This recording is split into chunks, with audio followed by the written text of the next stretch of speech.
Olá, tudo bem com vocês? Espero que sim. Esse aqui é o canal Professor Patrick Rocha. Nosso lema é aprender e evoluir.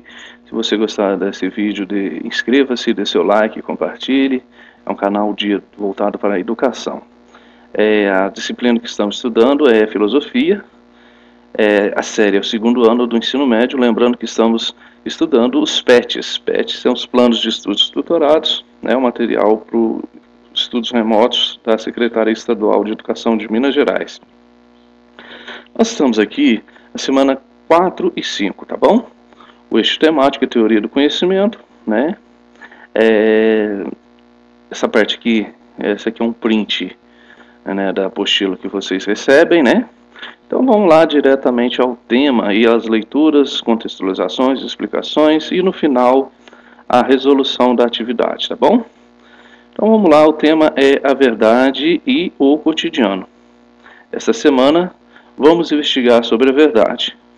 Então você se lembra de um bilhete escrito por um menino de 6 anos, em 2018, com a intenção de matar a aula? O menino se chama Gabriel Luca, mora no interior de São Paulo, em Bocaina. No bilhete ele escreveu: Senhores pais, amanhã não vai ter aula porque pode ser feriado. Assinado Tia Paulinha. É verdade esse bilhete. Sua intenção era ficar em casa assistindo televisão ao invés de ir à aula. O caso viralizou no país inteiro e se tornou uma febre de memes nas redes sociais. Este bilhete oferece pistas sobre a verdade.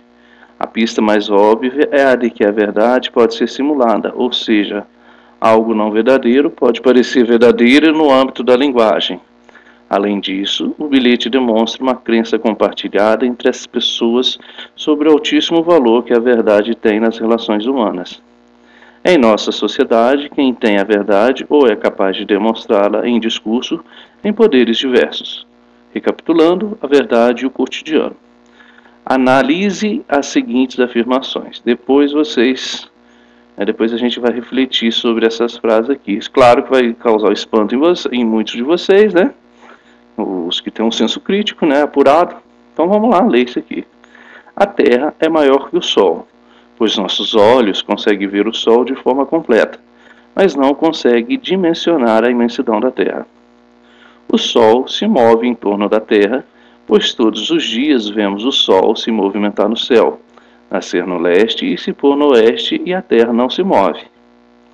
Os animais existiram como nós o conhecemos, pois aprendemos com os livros sagrados que os animais foram criados todos de uma vez e nossos ancestrais os registraram de forma que hoje os vemos hoje, né? A família é uma entidade natural, pois em todas as partes do mundo a família é a primeira célula de socialização do ser humano. Portanto, faz sentido acreditar que a existência natural, espontânea e necessária.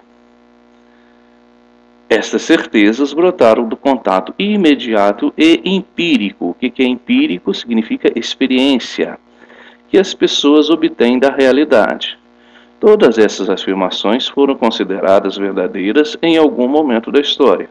Até hoje, há pessoas que as tomam como verdade. Mas, graças aos avanços da pesquisa científica, hoje sabemos pela astronomia que o Sol é muito maior que a Terra e que a Terra que gira em torno do Sol. Pela biologia, então quer dizer, né? Mas por que as pessoas falavam aquilo? Por causa da experiência que elas tinham, simplesmente da experiência. Olha, eu estou vendo o Sol, mas o Sol dá para ver que ele é uma bolinha, né? Entendi que ele está um pouco maior, mas é uma bola amarela que fica iluminando. E a Terra é tão grande que eu nem consigo ver. Porque você está dentro da Terra. Porque você está aqui na Terra, por isso você não consegue ver. Ok, mas era a experiência que as pessoas tinham e tiravam conclusões das suas experiências. Pela biologia, sabemos que ao longo de milhões de anos, as espécies animais foram evoluindo e se modificando lentamente.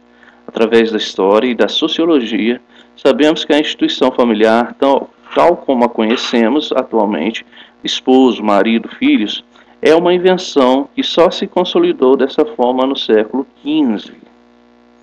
Bom, né? Esse formato de esposo, marido e filho só se consolidou no século XV, né? Que não existia muito esse negócio assim de amor maternal, entendeu? Essa conexão de família. Isso é uma coisa nova. Vocês sabiam também que até esse nome adolescência, né, que muitos de vocês são, isso é uma invenção nova de 200 anos atrás.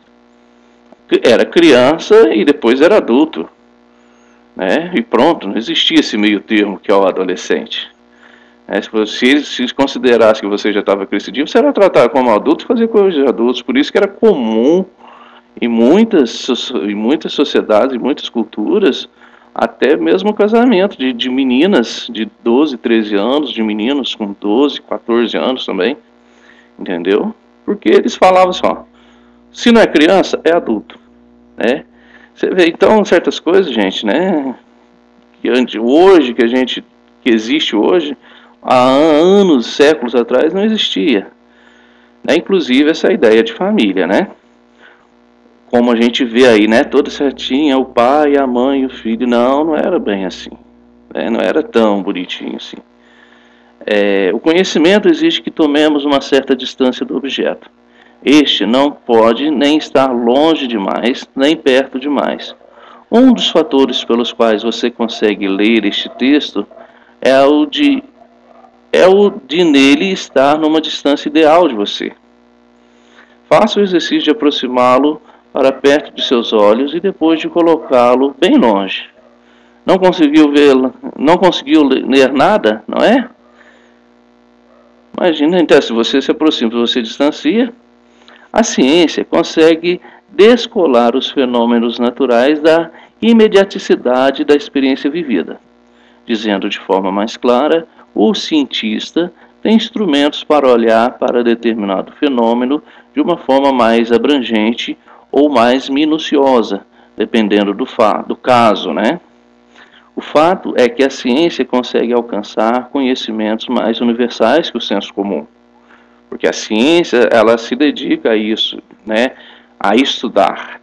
O senso comum não estuda, o senso comum pensa sobre aquilo mas a ciência também tem instrumentos, que é um método, né?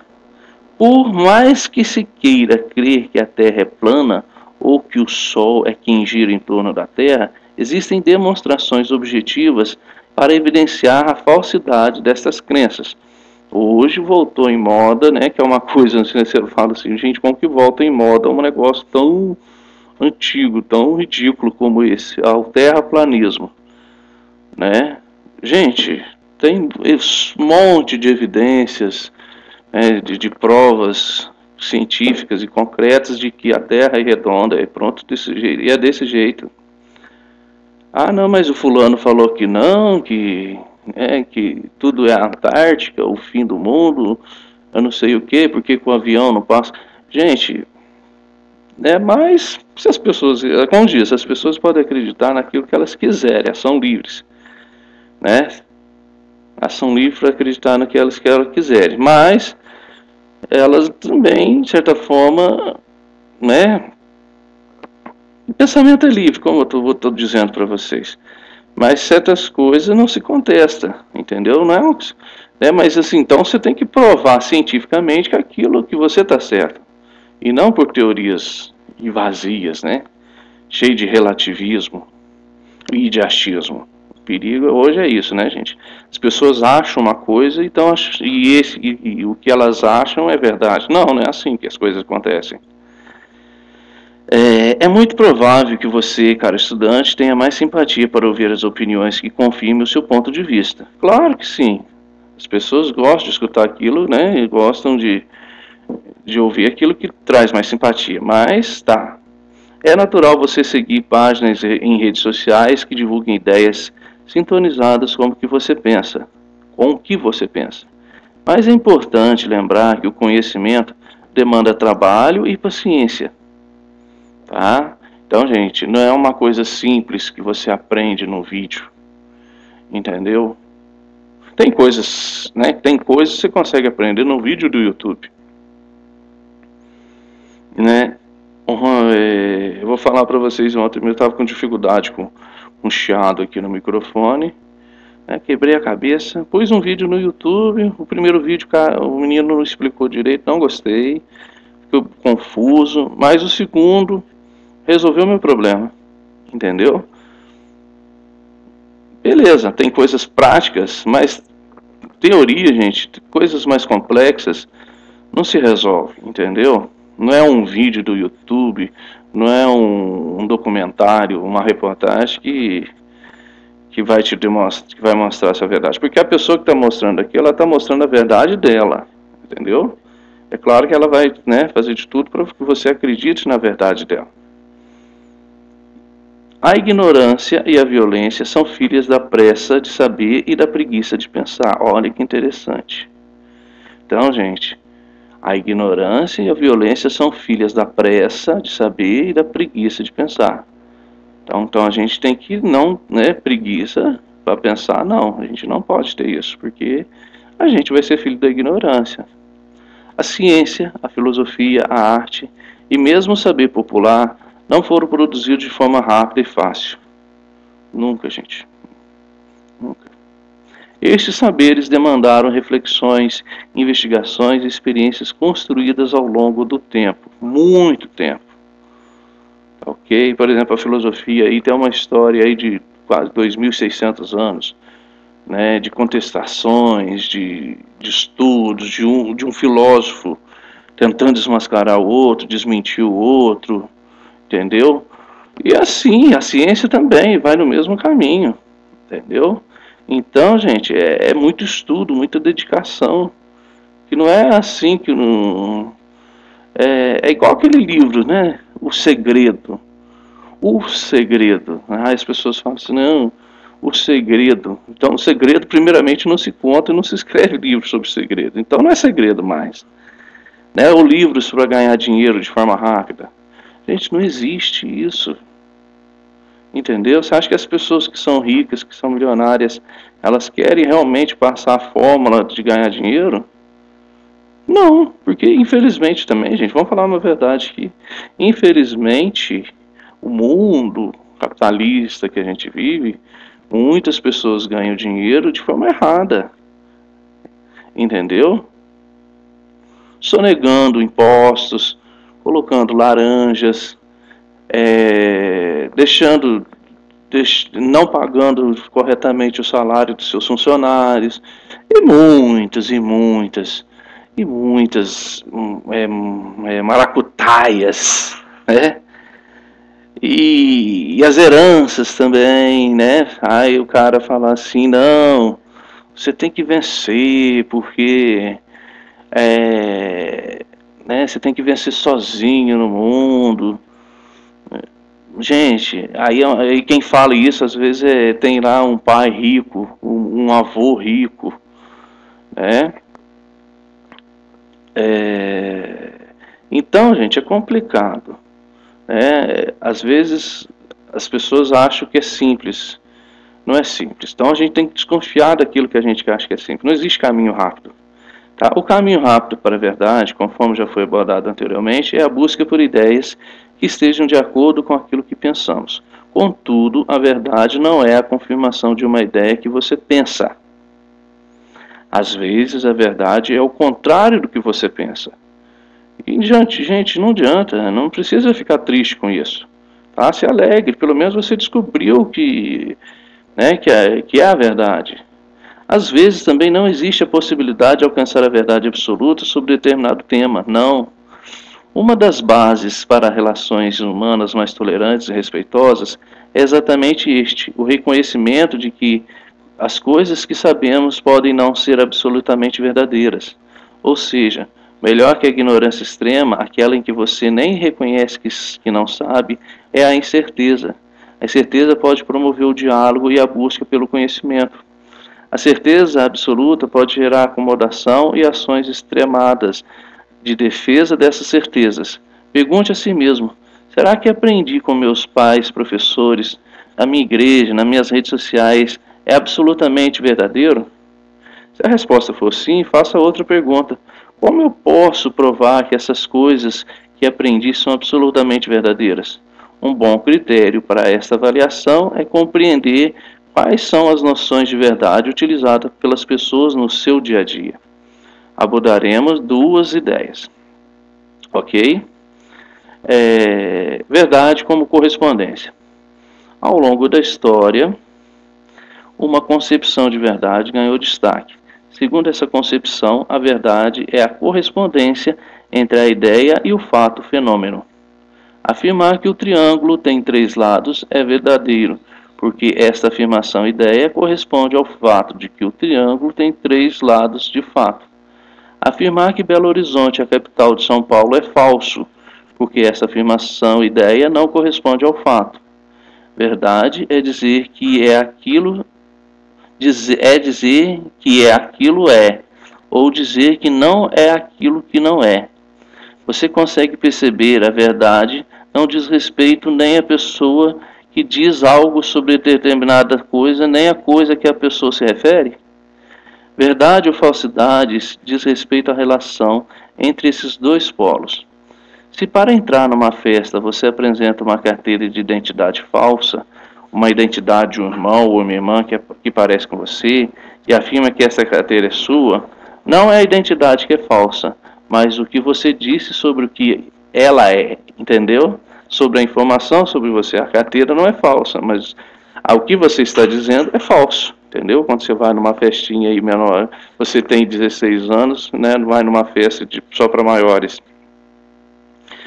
Então, se você apresenta aquele documento daquele primo parecido com você, aquele documento não é falso, e sim a sua afirmação sobre aquilo, entendeu? Caso você apresente a sua carteira de identidade, não é ela que é verdadeira, mas é verdadeiro o que você afirma sobre ela. O que se diz sobre alguma coisa não é a coisa que é dita. Por exemplo, a ideia de açúcar não é doce. A palavra álcool não te deixa bêbado, como aquilo que não é a coisa, signo, palavra, ideia. Pode oferecer a verdade sobre o que é a coisa? A filósofa Maria Helena Chauí, no ano 2000, afirma: a ideia verdadeira é o conhecimento das causas, qualidades, propriedades e relações da coisa conhecida. E por ser o conhecimento de causa, qualidades, propriedades e relações necessárias, ela é o conhecimento da essência da coisa conhecida ou de seu ser íntimo. Segundo esta teoria da verdade, a ideia de um objeto corresponde à sua estrutura mais essencial. Por ser essencial, quando o ser humano alcança esse conhecimento, ela encontra a ideia que corresponde ao que determinado fato fenômeno é no seu aspecto estruturante. Esta concepção de verdade, portanto, crê que a mente humana é capaz de acessar e descrever ou definir a essência das coisas. Mas será possível, de fato, definir as coisas essencialmente? Devemos acessar o coração delas e traduzi-las em códigos linguísticos? Então, de novo, a questão da linguagem, né? Verdade intersubjetiva. Existe um conceito de verdade que possui desdobramentos éticos e políticos. Rutger Habermas procurou resgatar uma outra dimensão da racionalidade humana. Segundo ele, a racionalidade instrumental, aquele tipo que busca meios eficazes para atingir determinado fim, não deveria mediar as discussões éticas e políticas. Habermas compreende a verdade em termos éticos e políticos como um produto do diálogo intersubjetivo. O conhecimento científico deve continuar utilizando da razão instrumental, mas as decisões éticas e políticas devem ser mediadas pela razão comunicativa. Ok? Então aí ele vai falar assim que tem que existir aí a mediação da ética, né? Da ética e da moral. A verdade em termos éticos e políticos não seria a correspondência entre o pensamento e a realidade, mas produto do diálogo, da ação comunicativa entre as pessoas. O que é ação comunicativa? É a capacidade de pensar com o outro e não apenas por si mesmo. Para este filósofo, se os sujeitos que dialogam aceitarem ser convencidos pelo melhor argumento, argumentarem com clareza e não constrangerem uns aos outros, é possível construir uma verdade consensual. A gente vê algumas discussões acaloradas aí na televisão, mas as pessoas tentam derrubar o outro, tentam menosprezar as outras pessoas. E não é assim que se constrói um diálogo, né? Aquilo lá parece uma guerra, uma briga, mas com palavras, né? Parece um UFC, né? Igual o pessoal, mas com palavras. E alguns terminam aí na pancadaria mesmo, né? Da ignorância tamanha que ou terminam aí com palavras de baixo calão, com grosserias e até processos judiciais depois, né? Por ser consensual, essa verdade não seria absoluta, seria uma verdade possível. Essa proposta de Habermas tem o objetivo ético-político de promover o aperfeiçoamento da democracia, ok? Vamos lá para a atividade, então. Atividade, Enem. Uma norma só deve pretender validez quando todos os que possam ser concernidos por ela cheguem ou possam chegar, enquanto participantes de um discurso prático, a um acordo quanto à validade dessa norma. Habermas. Segundo Habermas, a liberdade humana consagra a vontade. B. A razão comunicativa requer um consenso. Tá? A liberdade humana consagra a vontade. Não tem nada a ver com o que ele está falando, não, e a gente acabou de ver. Por que é a B? A razão comunicativa requer um consenso, ou seja, as pessoas têm que ter um consenso, um diálogo realmente profundo, de se colocar no lugar do outro.